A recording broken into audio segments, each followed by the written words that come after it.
sudah? Sudah. Alhamdulillah. Sebelum kita lanjutkan, Ibu absen dulu. Muhammad Zafran? Hadir, Bu. Zuhri? Hadir, Bu. Rizka? Hadir, Bu. Iza Awalia? Sebelum kita mulai, alangkah baiknya kita berdoa dulu. Coba ketua kelas pimpin doanya.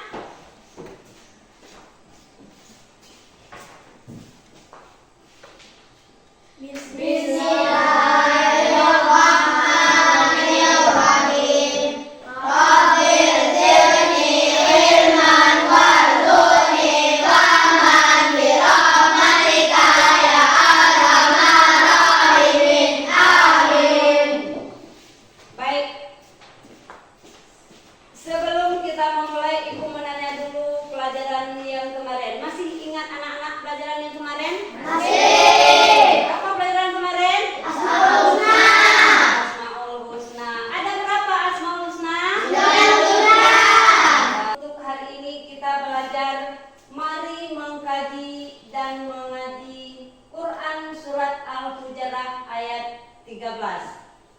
Jadi sebelum kita memasuki materi pembelajaran kita hari ini, Ibu mau lihat dulu, masihkah semangat kalian untuk belajar? Masih. Semangat. Mana semangatmu? Ini semangatku. Mana semangatmu? Ini semangatku. Tepuk semangat.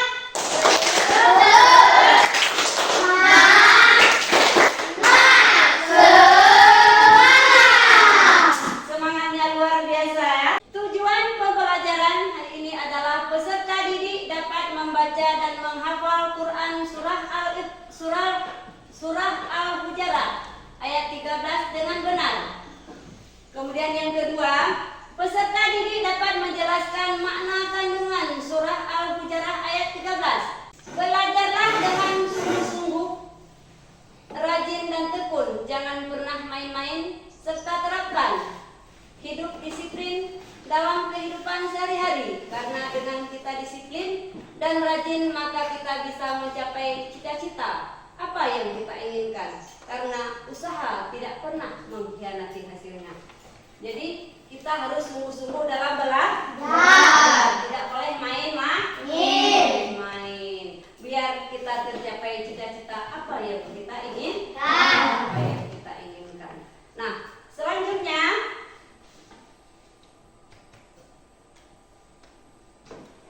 sebelum kita lanjut materi pada hari ini, Ibu bertanya dulu sama kalian semua. Yang pertama, mengapa Allah menciptakan manusia beragam suku dan bangsa? Ayo, siapa bisa menjawab? Cuci tangan. Ya, coba. Agar manusia saling mengenal dan menghormati satu sama lain. Bagus. Agar manusia lain. Baik. Kemudian yang ketiga, mengapa penting untuk menghormati perbedaan? Ayo, siapa bisa menjawab? Saya Bu. Ya, bagus. Coba. Supaya kita saling menghormati. Supaya kita saling menghormati. Selanjutnya Ibu ingin menampilkan satu video.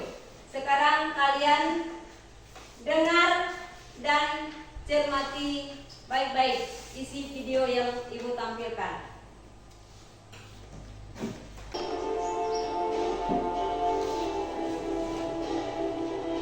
Udah, dengar baik-baik ya.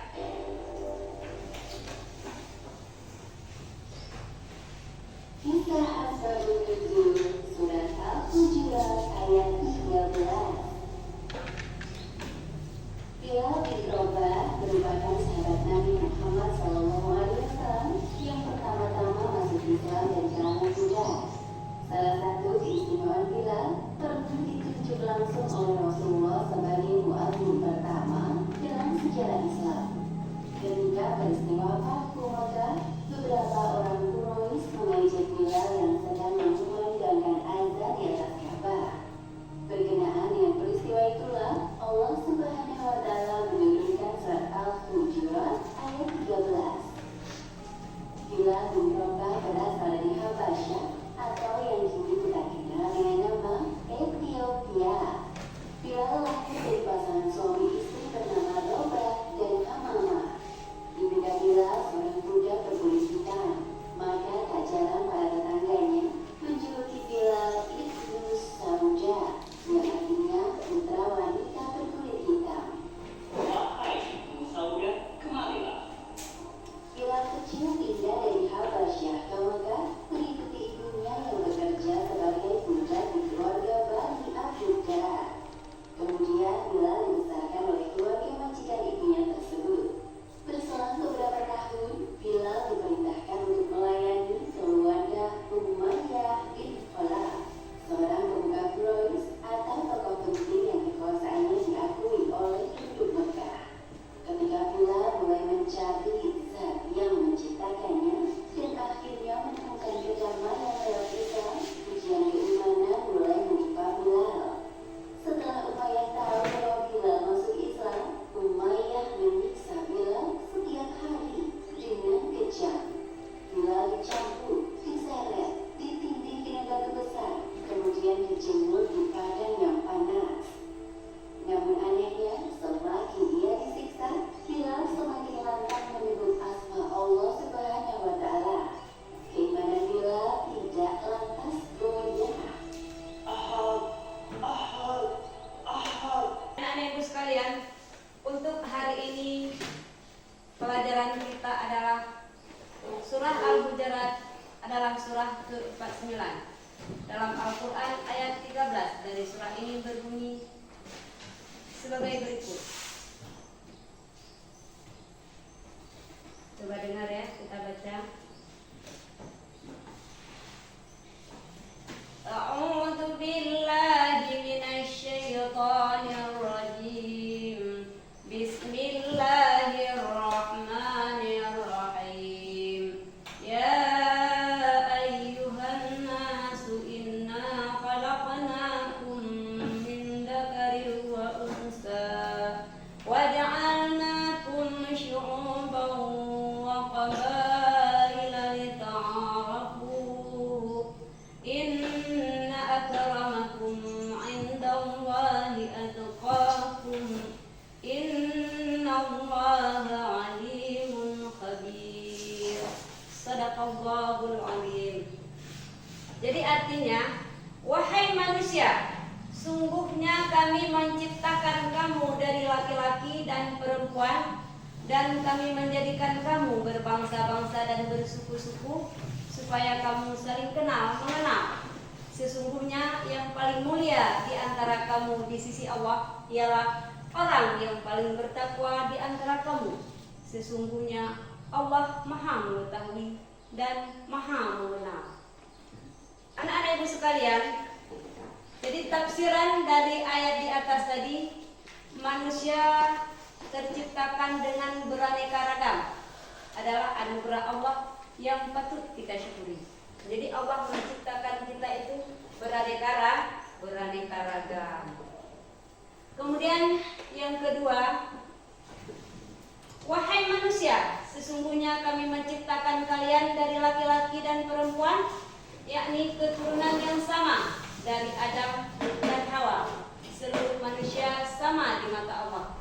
Tidak ada perbedaan apapun antara suku-suku dengan suku yang lain, antara satu suku dengan suku yang lain. Jadi Allah menciptakan kita itu tidak akan beda, mempunyai antara satu suku dengan suku lain. Contohnya seperti kita di sini ada suku Jawa, ada suku Aceh. Jadi kita tidak bisa membeda-bedakan. Kita tetap sama karena Allah menciptakan kita itu sama, tidak ada beda. Kemudian kami jadikan kalian berbangsa-bangsa dan bersuku-suku supaya kamu saling mengenal, saling membantu, saling melengkapi, dan bekerja sama, bukan saling mengolok-olok ataupun saling memusuhi antara satu kelompok dengan kelompok yang lain. Jadi kita diciptakan oleh Allah itu tidak boleh saling, kalau misalnya berteman, tidak boleh berbeda-beda. Tidak boleh saling memusuhi antara satu kelompok dengan kelompok yang lain. Kemudian terakhir, Allah tidak senang terhadap orang yang menampakkan kesombongan dengan keturunan, kekayaan, atau kepangkatan. Karena sesungguhnya yang paling mulia di sisi Allah adalah hanyalah orang yang bertakwa. Jadi Allah menegaskan sama kita, kita tidak boleh menampakkan kesombongan kita dengan kekayaan misalnya. Kita punya harta banyak, ya kan? Kemudian dengan keturunan hebat kita. Kemudian dengan apa lagi? Dengan kepangkatan yang besar kita.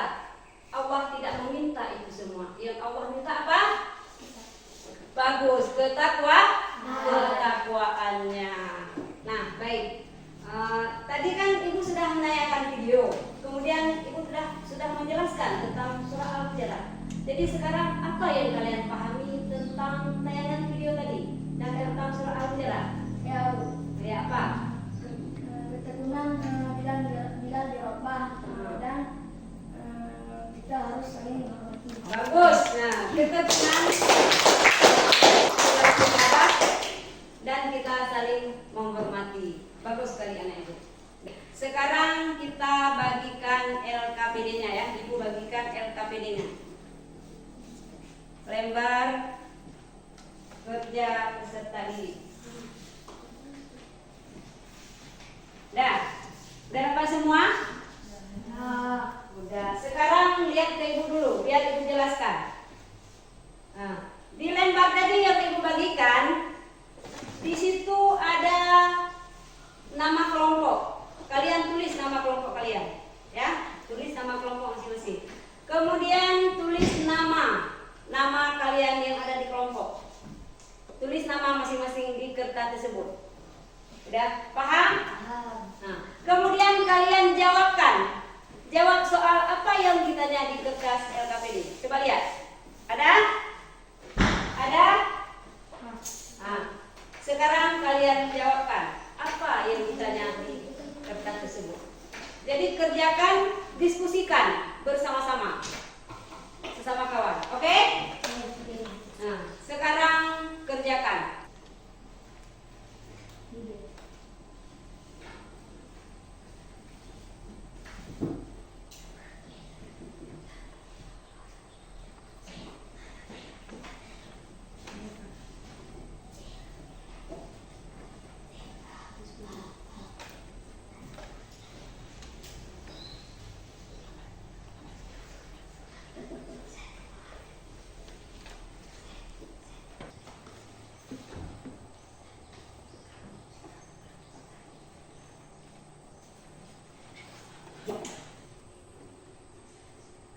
Sudah siap? Sudah. Kalau sudah siap, coba kalian presentasikan. Kelompok satu dulu. Maju ke depan. Assalamualaikum warahmatullahi Satu wabarakatuh. orang lagi, coba. Tunggu dulu nak. Satu orang lagi.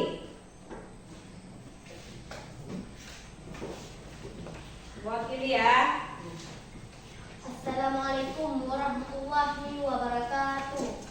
Waalaikumsalam warahmatullahi wabarakatuh.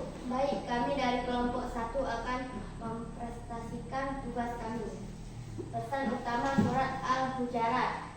Dari surat Al-Hujurat ayat 13, kita bisa mengambil pesan panjang, pesan penting.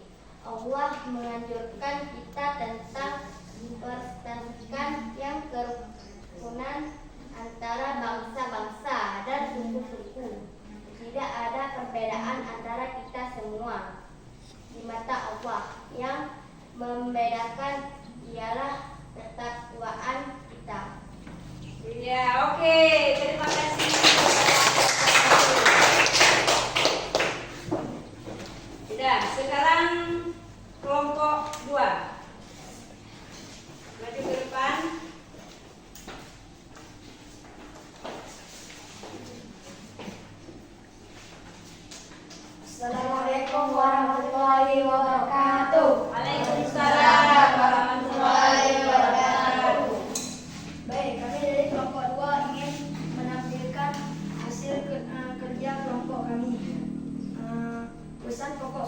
Al-Hujurat. Dari surat Al-Hujurat ayat 13 kita bisa mengambil pesan penting, yaitu kita diajarkan kesopanan, etika, dan tata krama. Dalam berkomunikasi kita juga harus menjaga persatuan dan kerukunan, dan kita juga harus bertakwa dan keadilan. Bagus.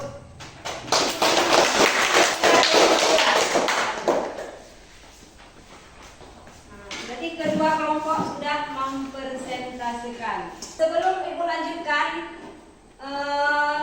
kalian luar biasa ya tampilan kalian tadi dari kelompok 1, kelompok 2 luar biasa semangatnya tampilan tadi. Sekarang sebelum lanjutkan untuk kedepannya, kita tepuk semangat lagi. Biar apa? Ibu mau lihat sejauh mana masih semangatkah kalian? Ya. Mana semangatmu? Ini semangatku. Mana semangatmu? Ini semangatku. Tepuk semangat. Betul. Semangat. Alhamdulillah ternyata masih semangat ya, masih semangat belajarnya. Kata nomor 2. Apa soal nomor 2? Apa yang Allah lihat untuk menilai manusia? Apa yang Allah lihat untuk menilai manusia? Siapa kira-kira dapat pasangan jawaban soal nomor 2? Ayo, siapa? Saya, Bu. Allah menilai manusia dari ketakwaannya, bukan dari suku dan bangsanya. Bagus. Allah misalnya. Siapa? Saya, Bu. Iya, coba. Agar manusia saling mengenal dan menghormati satu sama lain. Saling mengenal dan menghormati satu sama lain. Bagus. Oke. Tadi sudah Ibu tayangkan video. Sudah kalian nonton, kemudian sudah ambil hikmahnya. Kemudian sudah Ibu jelaskan tadi apa tentang surat Al-Hujurat. Sekarang Ibu tanya sama kalian, apa tentang penjelasan tentang surah Al-Hujurat tadi dan hasil tayangan dari video yang kita nonton tadi? Kerukunan, bila dirubah, dan kita harus saling mengerti. Bagus. Nah, jadi kesimpulan yang kita pelajari tadi adalah, kita bisa mengambil kesimpulannya, semua manusia memiliki asal-usul yang sama dan setara di mata Allah. Kemudian ketakwaan dan ketaatan kepada Allah adalah faktor penentu utama keunggulan seseorang. Orang yang paling mulia di mata Allah adalah orang yang taat dan takwa kepada Allah, yang mematuhi semua perintahnya dan menjauhi semua larangannya. Kemudian Allah menciptakan keberagaman manusia agar mereka dapat saling mengenal dan belajar satu sama lain. Oleh karena itu, keberagaman budaya dan etnis harus dihormati dan dihargai.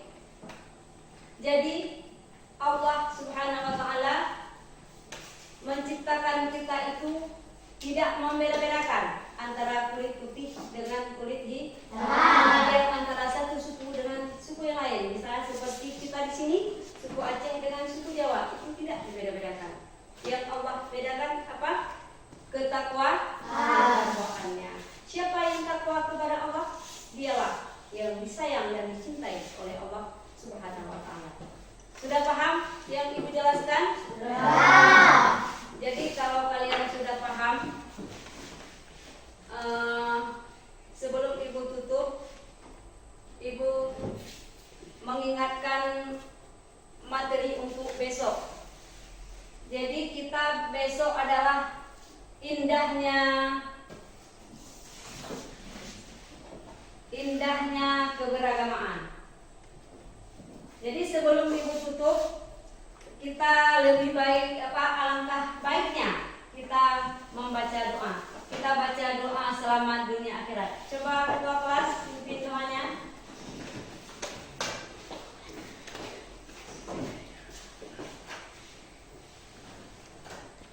Bis